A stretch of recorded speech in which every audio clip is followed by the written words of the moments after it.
welcome back to my channel. Welcome to another vlog. The third and final, I promise, vlog in the series of badminton vlogs.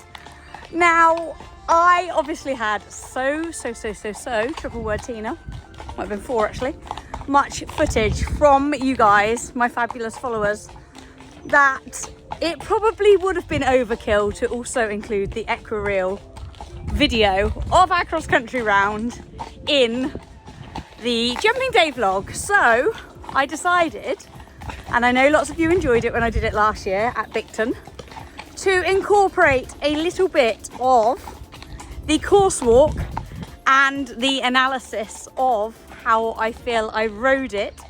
Oh, excuse us. We had to stop for a poo. Well, not us. Sir Banksy Boo.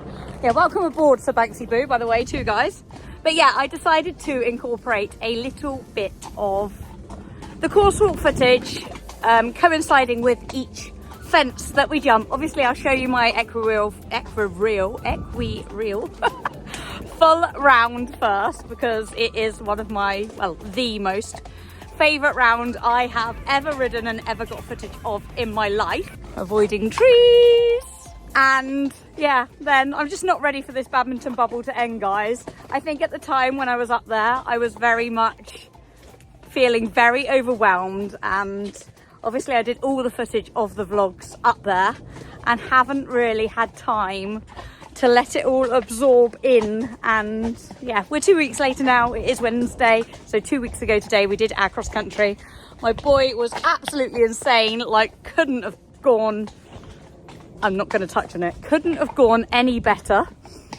And yeah, I'm very proud and very chuffed, and just, I still am a little bit lost for words in all honesty, but we're going to do words. We're going to look at Cameron's course walk again. I love doing this because it helps me so much for like future courses. When you look back and see, I think, yeah, the Equireels are such a valuable training tool, because you can be like, I decided I was going to do it like that and I did it like that, and we can do it. So it's such a good way of reinstalling that self-belief. And yeah, he just made so much of it feel effortless. Obviously there were a couple of little hiccups, namely the unfinished bridge and then the B element that we nearly glided on past towards the end. But it's also really interesting to see, and I will do the voiceover over the actual round as well, but it's really interesting to see how at the beginning and up until I realised how up on time I was and how I needed to slow down, he was jumping everything out of a really open stride, really forward, really balanced, like no chip-ins at all. Maybe one, maybe we got a little bit deep, but that's the way he likes it, to fence for A, and then we did fit the 3 strides into B, which I knew we would. But then once I realised how up on time we were, and when I was having to ask him to wait and slow down, it was really interesting then to see how many more chip-ins we got and how much closer we got to fences once I'm affecting his rhythm. So yeah, it was really interesting to see, and such a valuable training tool. I'm going to stop blabbing because a lot has been said already in the other vlogs, and I'm also coming up to a main road. So yeah, I'm going to hand you over to my Equireel footage. Obviously there'll be a bit of voiceover over it, and then we are going to do a comparison. No, apparently we're turning round, I'm not sure why. So I'm going to put the camera down and leave you with the round and the comparison of how it walked versus how it rode. What have you seen? Oh, I forgot it was recycling day. We could be reversing very speedily. This is why, guys, I say he is still a spooky boy. We're off. Whoa. Phone's going in pocket. Bye. Towards the top of the badminton lake. Emily head to go and wing set 2020. Emily head to go and wing set 2020. Through the water. Yes, boy. Is Banksy and Tina Wallace with a defense score of 30.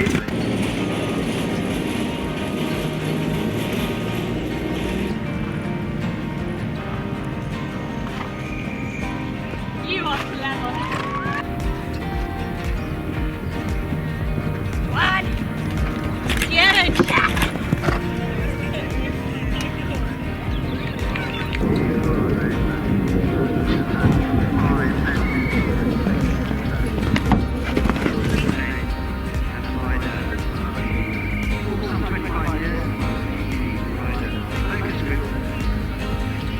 stop in the clock is 7:23, so incurring 8.8 time penalties.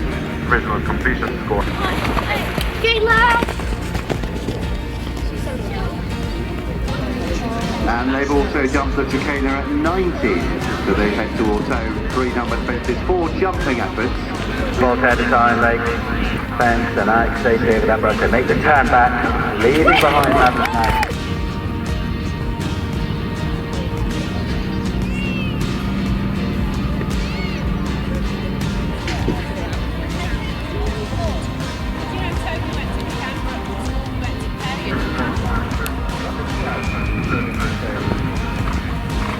You are so clever.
Yeah, exactly. He's brilliant. Brilliant.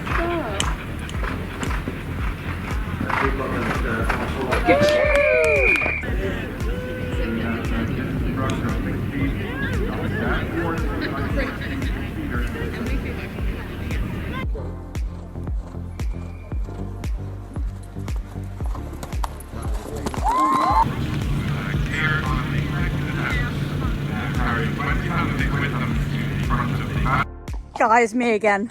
Still on the bouncy, spooky speed demon.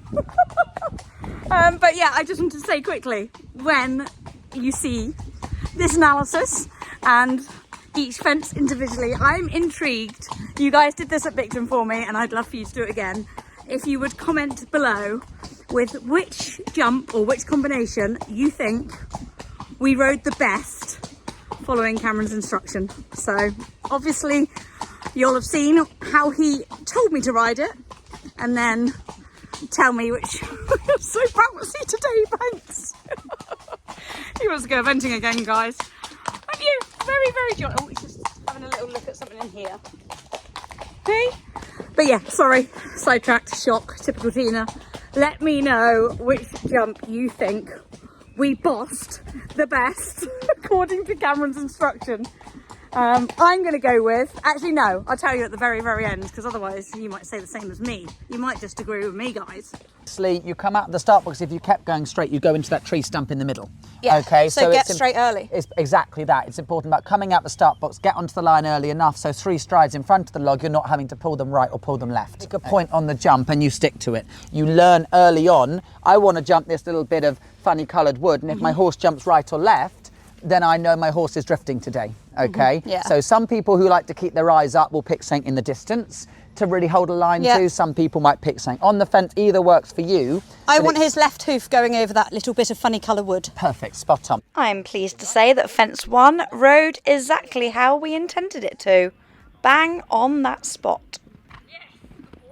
Feeling like I want to keep right a bit to exactly then get that, a nice spot stroke. on. Where I spoke to everyone earlier, the easy thing here is to come off the line, off the fence line too early. You don't want to be jumping fence 2 on an angle. Exactly that. Good girl. You've taught me a lot over the years. Yeah, well, we try. And then stop. So to me, you're aiming just left of, can you see where the string starts to come back on itself? Yeah, like That's, the red, whatever it is. But yeah, you might not see it's that. A lorry, is it? Yeah, Okay. but it's also people might be in the road. But you see that string there where it's roped and it comes out and then it starts to turn right again. That just left of that to me is a good line. Really keep that even feel all the way in. Yeah. Again, this would be spooky and wide enough. I mean, your boys jump plenty bigger than this, but still, you're not going to stop at this. But if you have a bit of an awkward jump over it, or it's a bit spooky over it, like he might be, I fully expect him to not have Especially a problem. if the sun's out, it'd be a bit glary. Spot on, and I expect him just to be a bit like, oh, mummy, that's a bit spooky and bigger than fence one. Thanks, Cam. So then, no, but my point I'm about to make be is then prepared for it. No, it's what you're doing landing. Okay.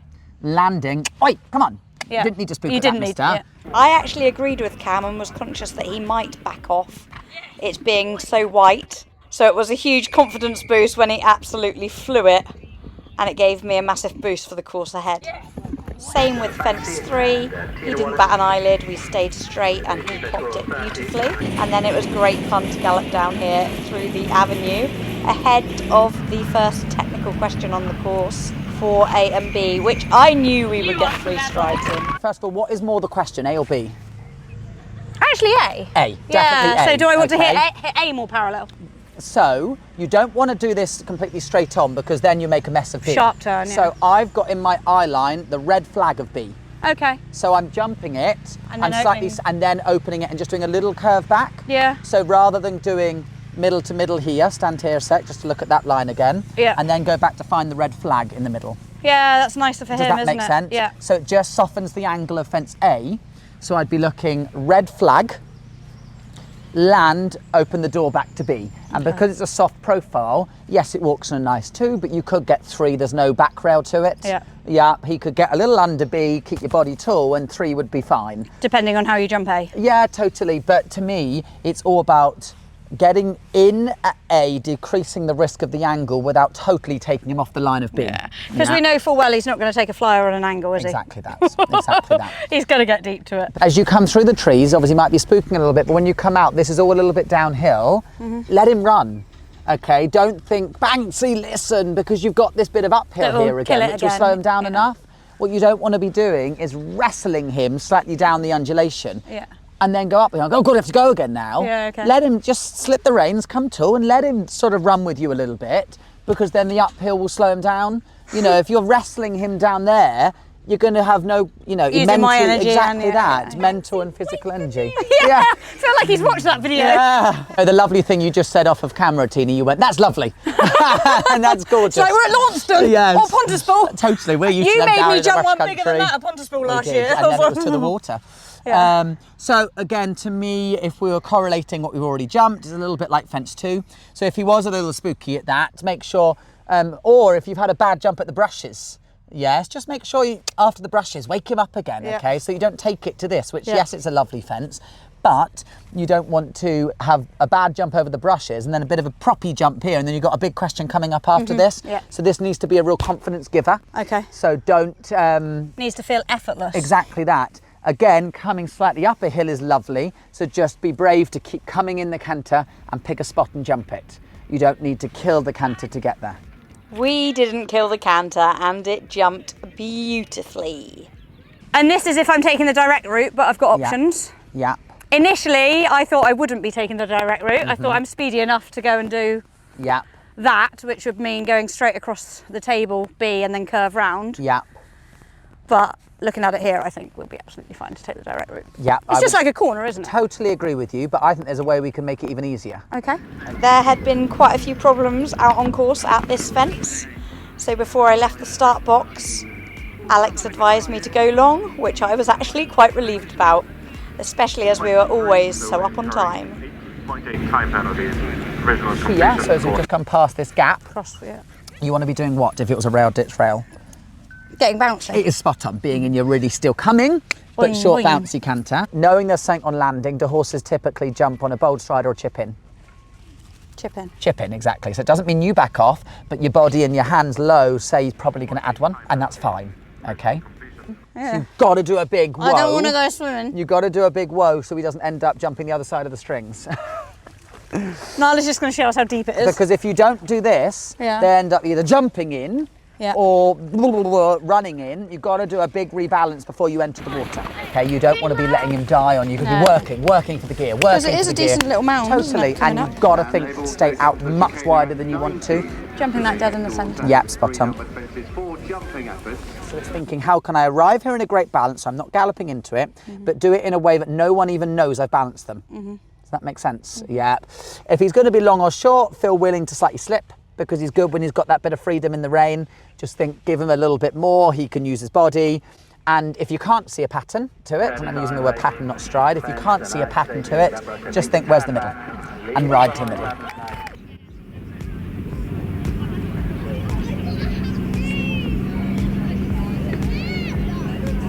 So really important to give yourself a good jump over this to keep the confidence for the gates.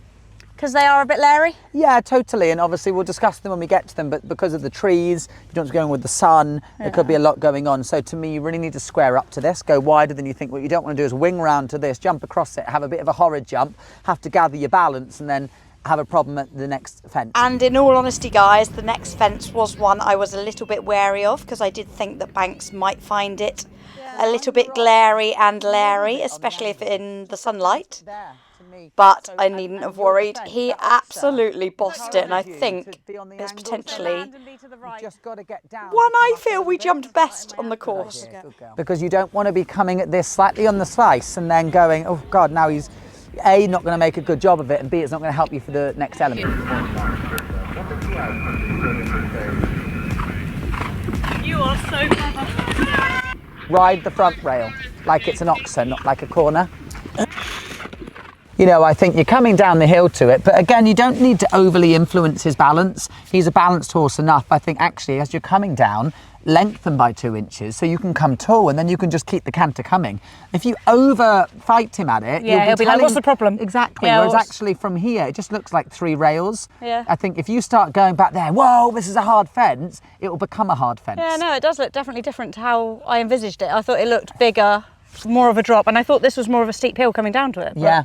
Do you slip them in prep or reaction? In prep. Prep, exactly that. So sort of where those trees are, just lengthen again, sit behind him, and then you're ready to do something if you need to. And do they need a little tap or not? Is it just a rider scarer? It is. If the tap makes you feel better, it makes you feel better, but I don't think it makes him feel better. Okay. But remember, I'm really against taps on the shoulder. Oh no, not shoulder. Yeah, good girl. Like where your leg would go. Thank you very much, spot on. Definitely not the shoulder. Yeah, I know, they annoy me, those happy slapping slaps on the shoulder.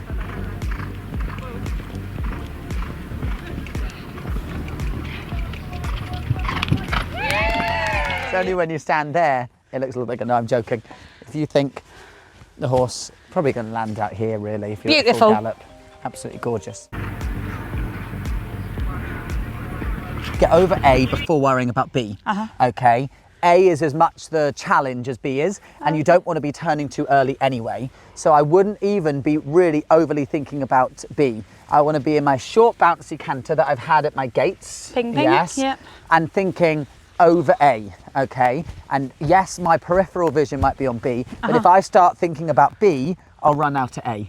Okay? You've got enough time in there, so you've got to get over A, landing, and as you know they've taken off, you can then start to draw your gaze to B. This is the biggest question though, isn't it? Yeah, no, there's one coming up later on. Okay. Yes, yeah.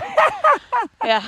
But to me, do you think the problem will occur at B if you turn too early or too late? Too early. Too early. So that's why I'm saying get over A, looking straight, land, then draw your gaze to B.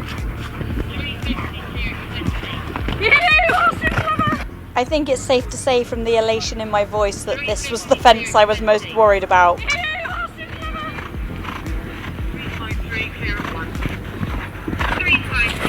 You've either got one of 2 options here. One is you keep coming up on the line, you don't take his eyes off it, and you come at it a little bit on the slice.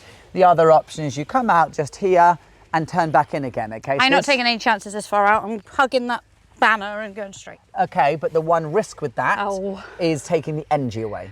Yeah. So if you're going to do this, you've got to keep the canter, come out and be positive. Yes. Otherwise, it would be easy to slightly kill him on the turn. Yeah, very and true. And then come out not with enough. Diagonally, you just take that in your stride. Exactly that. So I totally agree. And that's where they're playing a game of who dares. Who dares wins. It is. But who's going to come at it in a rhythm on the slice? Who's going to slightly square up but maybe lose the canter? After having such a positive round, there was no question we were definitely going to come and slice it.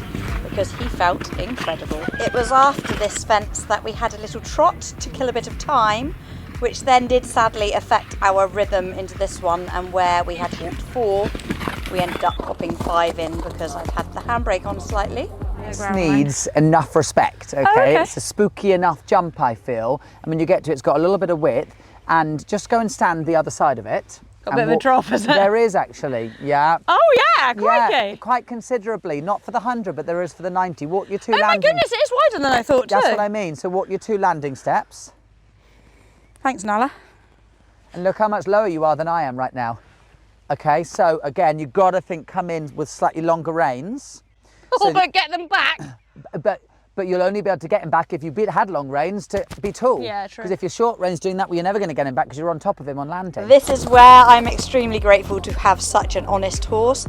He definitely thought we were going straight on, and we did a bit of a handbrake turn, popped back into trot, clocked the fence, and over he went. Because he's such a sweetheart, honestly, from this angle, look, he just thinks, we're galloping up the hill, Mum. Oh, okay, no we're not. Where are we going? Oh, that one. Oh, okay. I'll help you out. Here, whoa, little shimmy down the rein. Yeah, little left, right, balance him so he doesn't go onto his forehand down here. Prepared for them doing a bit of this, a bit of finding their feet, okay? And then being disciplined to stay out and thinking about what the ground rail is doing, okay? Riding to the ground rail rather than the brush. It's just to fly down the hill and jump a bit across it and just think, oh God, that was a really unnecessary bad jump. Yeah, So just- yeah, because he's got a wall coming up as well, isn't Exactly he? that. So just be disciplined to really pick a point on it, square him up to it, jump it nicely, carry on.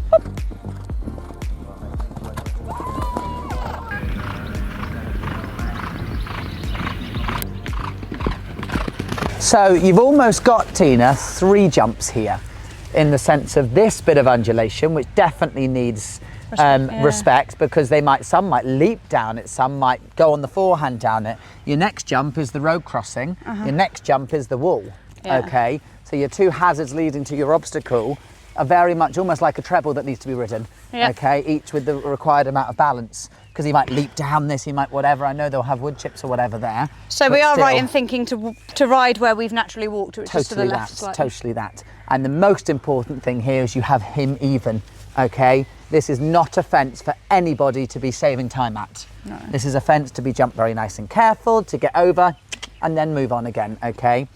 Being really disciplined to have him even. Yeah.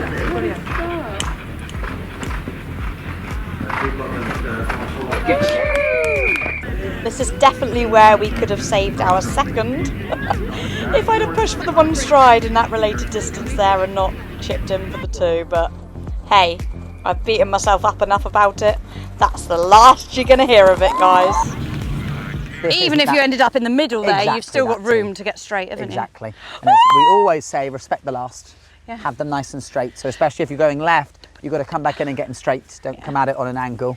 Jump it, and then you've got a bit of a way to the finish line, okay? So most people I'd say kick on. I'd be saying, let's see where we're at.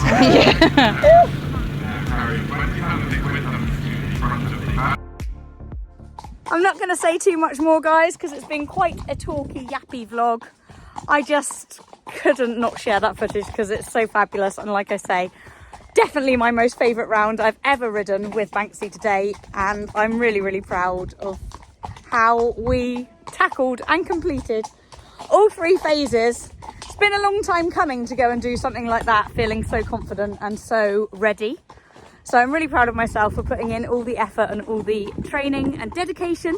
The 3 Ds, as I keep saying, the dedication, the determination and the discipline that I have been doing over the last 5-6 months. So I am absolutely delighted. We'll make it 4 Ds. We'll end it with delighted.